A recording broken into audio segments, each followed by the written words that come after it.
Бул видеону өчүрүп сала электе тез арада көрүп калгыла. Себеби бул киши өлөр алдында совершенно секретно китебине жашырылган маалыматты ачыктап, мына бул видеону жаздырып, калтырып кетти.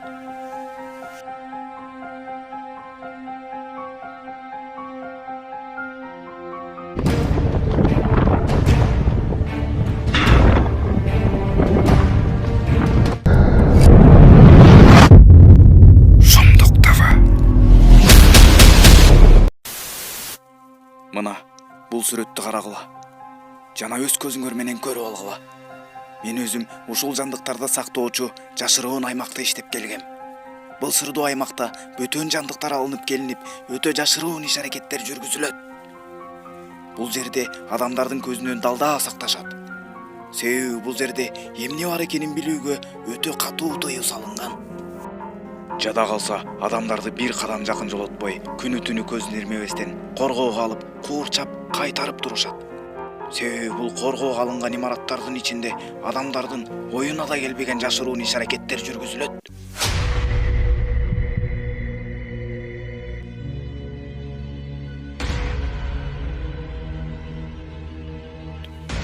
Американын эң мыкты аталган куралдуу күчтөрү мына ушул аймакты тегеректеп, көз ирмебестен кылдаттык менен байкоо салышып, тынымсыз кайтарып турушат.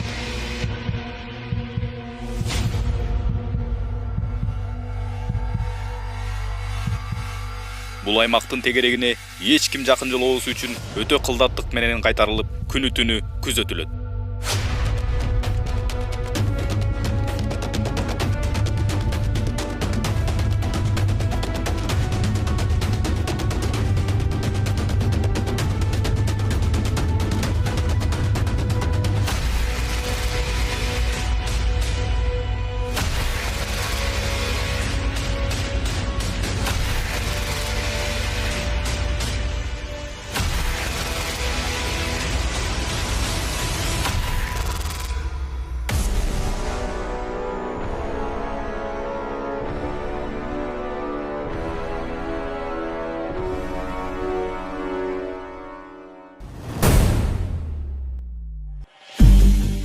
Кокустан бул аймакка бирөө жакындап келип кирүүгө аракеттенчү болсо, ошол заматтар анын мээси кантип чачырай түшкөнүн өзү да байкаганга жетишпей калышы мүмкүн.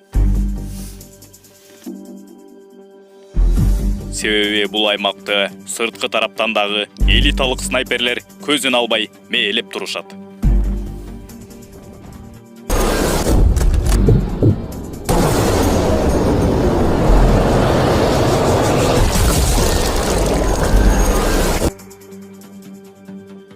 Ушунчалык күчтүү коргоого алынган бул аймактын ичинде имараттардын ар биринде өз-өзүнчө жашыруун иш-аракеттер жана кооптуу эксперименттер жүргүзүлөт.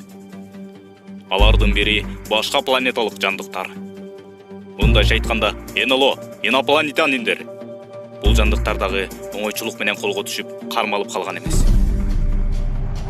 Кокусунан кырсыкка учурап калган тарелкалардан кармалып алынып келинген жарадар жандыктар.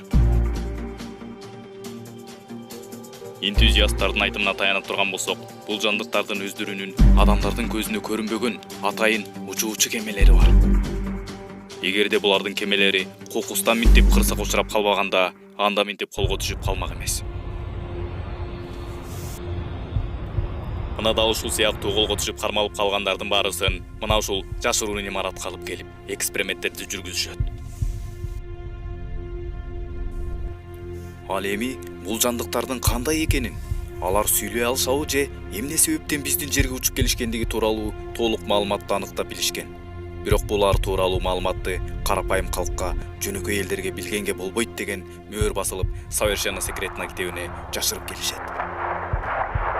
Жакын арада эле дал ушул жашырылган китептер жана сырдуу документтер сакталган базада белгисиз хакерлер тарабынан кол салуу болуп өттү. Бул хакерлер тарабынан болгон чабуулда мына бул документтердин баарысы уурдалып жоголгон.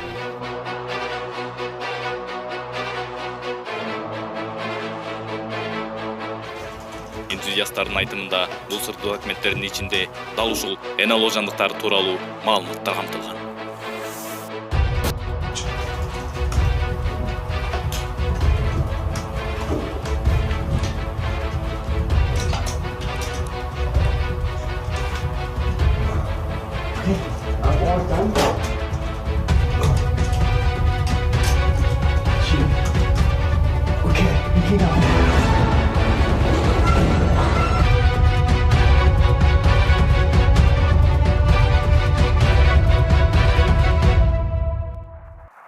Ал документте НЛО жандыктары адамдарга салыштырмалуу өтө акылдуу келишип, өздөрүнүн өлкөсүндө өнүккөн технологияларды чыгарышаарын билишкен.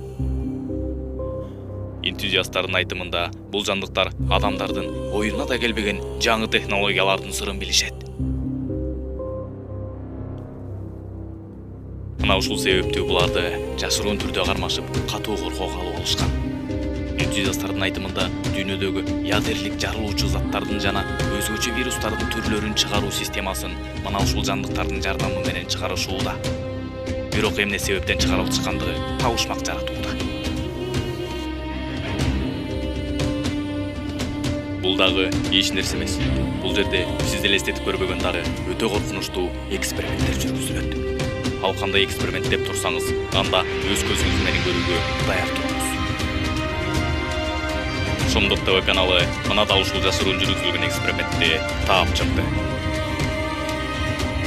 Азыр биз сизге ушул видеону көргөзүүдөн мурун башка планетанын жандыктары, НЛО, инопланетяндар барбы жана эмне себептен аларды жашырып келишет, байкап көрөлү. Ал эми бул видео кырсыкка учурап калган НЛО кармалган инопланетяндерге эксперимент жүргүзүлүп аткан учур. Алар жансыз болгондуктан алардын денесине иликтөө иш-аракеттери жүрүүдө. Алардын организми адамдардыкына таптакыр окшобойт. Бул жашыруун операцияда алардын денеси атайын жасалган роботтор сымал экенин мына бул жерден байкоого болот. Көздөрүн дагы кандайдыр бир чел кабык менен жабылгандай. Адамзатты бүгүнкү күнгө чейин ойлондуруп келген бул суроого жооп таптык. Эмне себептен буларды тунук кадрда көрө албайбыз? Качан гана болбосун видеого түшүп калган бардык кадрларда тунук эмес, сапасыз чала булаа тартылганын байкайбыз.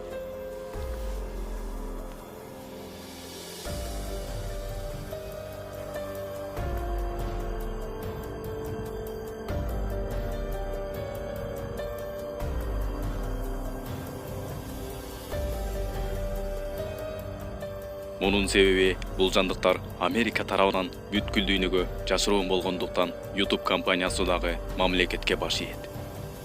Ошондуктан булардын даана кадрларын YouTube'га чыгарууга дагы катуу тыюу салынган. Эгерде даана көрүнгөн видеосун YouTube'га жүктөй турган болсок, анда дароо YouTube бул роликти 1 секундка жеткирбестен автоматтык түрдө өчүрүп салышат.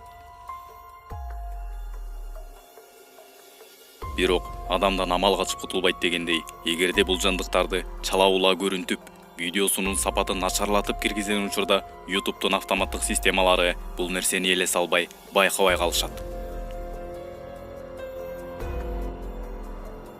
Мына ошондуктан биз дайым бул жандыктардын даана эмес сапатсыз тартылып калган видеолорун көрүп келебиз. Эми сизге баары түшүнүктүү болду деп ойлойм. Ал эми бул эксперименттер дагы ошол жашыруун зонада жүргүзүлгөн. Бул видеодо инопланетяндардын түрдүү экенин көрүүгө болот. Эгерде байкай турган болсок, аны жанталашып, жанын сактап калууга аракеттенип атышкандай.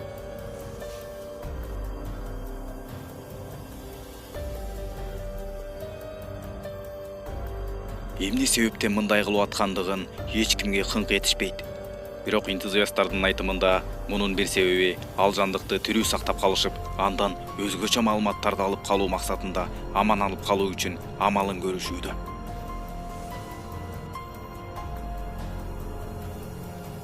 Экинчи тарабынан бул жандыктардын организминен алардын канынан дагы башка эксперименттерди жүргүзүп көрүшөт. Алардын денесиндеги кандарын сыгып алып, кадимки жаныбарлардын денесине куюп көрүп, эксперимент жүргүзүп көрүшөт.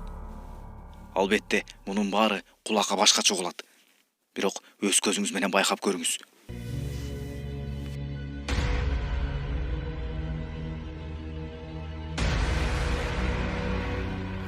Ал дагы эч нерсе эмес. Кадимки өлүп калган итке инопланетяндын канын куюп эксперимент жүргүзүшкөн. Акырында иттин башын бүткүл денесинен ажыратып кесип алып, мына ушундай экспериментти дагы жүргүзүп көрүшөт.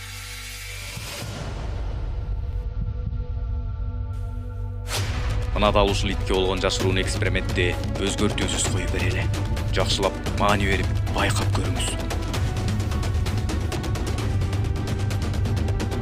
Азыр сиз көрүүчү эксперимент дүйнөдөгү эң жашыруун болгон 51-чи аймакта жүргүзүлгөн эксперимент.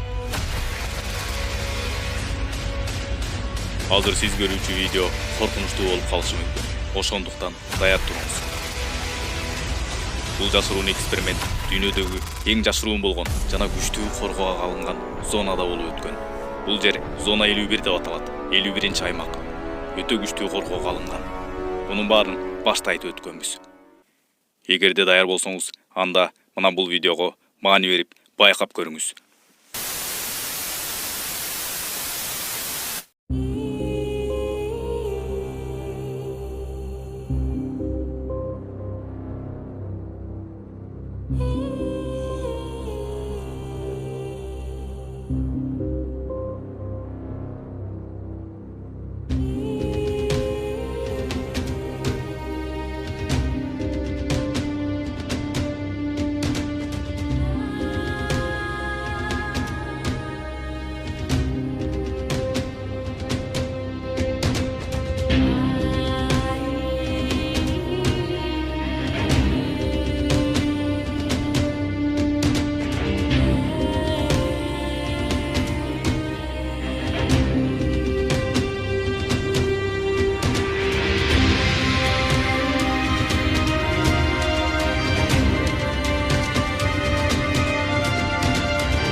Видеону даярдаган Шындык ТВ каналы. Ал эми бул видеого лайк басып, каналга катталганыңыз үчүн сизге терең ыраазычылык.